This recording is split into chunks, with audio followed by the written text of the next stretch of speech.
Okay. How's that? Is that better? Okay. So it is worth shouting because this is an emergency meeting. It's a call to act. And for that reason and for that purpose, I welcome you on behalf of Revolution Books. This is an emergency because of the horrific murder and the suffering of the people of Gaza at the hands of Israel. This is an emergency because of the long and the short-term ramifications of this war on Gaza. This is an emergency because this war is being carried out with the full backing of the U.S. government. This is an emergency because too few in this country are speaking out and acting up to demand a stop to this atrocity now and condemning the role of their own government.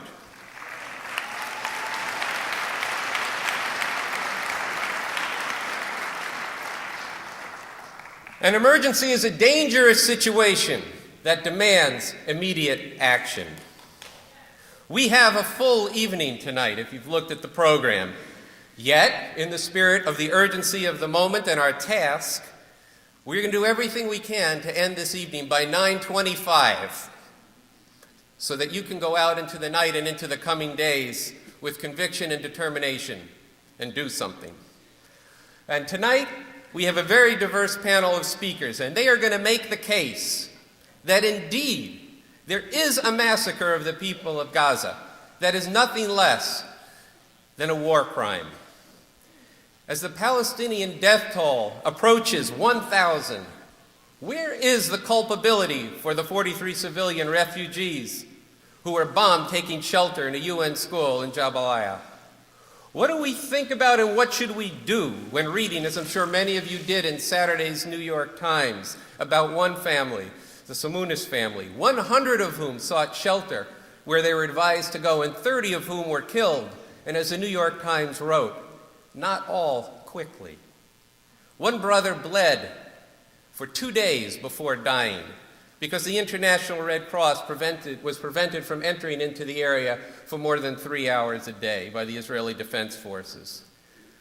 Tonight we are here especially to expose and condemn the role of the U.S. government in these war crimes. Not only has the U.S. provided advanced military technology and $3 billion a year in military aid to Israel, including even building a mock-up of Gaza City last summer to train the Israelis to overcome the deficiencies that were revealed in their incursion in 2006 into southern Lebanon. More, Israel's self-described, quote, war to the bitter end, has the full diplomatic support of the U.S. government. Not one official of the current regime or of the incoming Obama regime has spoken out against what Israel is doing. We meet tonight because too many in this country who have watched this assault on Gaza with horror and with outrage have yet remained silent. Too few have acted. The Mideast community has mobilized and they've been out in the streets. Without that, the image the world would see from the U.S. would be of a people in way too much acquiescence to their own government. Those of you who've come out tonight, the 300 Jewish people who were in front of the Israeli consulate yesterday, the thousands who've been in Washington, LA, and New York,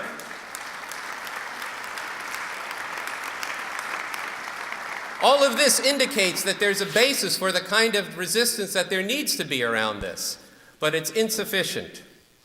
And the huge gap between the protests around the world and here in the U.S. speaks to a political passivity that is rooted in huge misconceptions about Israel and Palestine, as well as a wait for Obama dynamic that is both illusory and contributing to the assault on Gaza continuing with impunity. This can and must change. This is our charge tonight. Our speakers bring diverse and very different experiences, very different perspectives, and prescriptions for the future in the Mideast. At the same time, they are all, and we are all, united around demanding that this Israeli slaughter stop and in condemning the U.S. role in these war crimes. And we are united that coming out of tonight, those gathered here need to be a spark and a call to others to speak up and act out and depend as if the future depends on what you do, because indeed it does. But we want to have a substantive evening tonight, and there are real reasons that people are held back from acting on this. There's a lot of ignorance in this country about the history of Israel and of Palestine, and in the way that the questions and the issues are framed in the U.S. public discourse.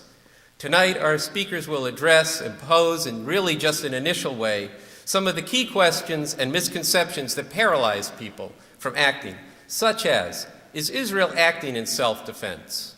What about the Hamas missiles?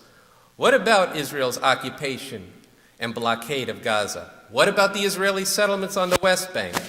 Who started this current round, and why is that not the essence of the matter? Because in reality, what is the it that got started, by whom, and where does the story actually begin? Is what Israel's doing in Gaza a war crime? What about the danger and the present reality of even wider war in the Middle East? What about how the Israeli and Palestine conflict intersects with the larger strategic objectives of what Bush and the incoming administration call the war on terror, which is really nothing other than a war for empire? At least that's our analysis at Revolution Books. What about the choices that people see arrayed in this conflict? People don't want to choose between an imperialist-backed modernity in Israel and the U.S. versus an Islamic fundamentalism, which they recognize is not in the interests of the people of the Mideast or anywhere else for that matter. And they look at this contradiction and they realize that if you support either one, you're reinforcing both of them because they interact with each other and feed on each other. But of course, we live here, and silence here contributes to and is part of supporting what our own government is doing. And last, as I've said a few times, that people are waiting and enthralled to this illusory and dangerous idea that this will be taken care of in 2 weeks. And this does not absolve you from acting now. So, in terms of truth and disclosure here, we're not going to answer all of this tonight, at least in depth. But the speakers are going to be brief, and they're going to touch on these questions and open up the conversation. Each one of these questions could fill an entire evening, and I've extended this invitation privately. I'm now going to extend it publicly. Revolution Books invites each of these speakers to come and spend an evening at Revolution Books and do an entire night on any one of these questions, or frankly on anything else you want to talk about, because that's what we do at Revolution Books. Tonight we're going to touch on these questions and open up the debate from the perspective of acting on what we know is against the interest of humanity. And in a larger sense, this is the mission of Revolution Bookstore, as a store and a place where we fearlessly and deeply investigate all of the world as part of radically changing it. And later in the program, I'll have more to say about the bookstore for those of you who don't know it. As it says in the call for tonight's emergency meeting, which you responded to, whether the world sees political protest and resistance and mass outpourings of opposition and outrage in different forms in this country, or whether it sees continued support for and passive complicity with these attacks coming from the people here, all this will matter greatly, not only here in the United States, but to people all over the world.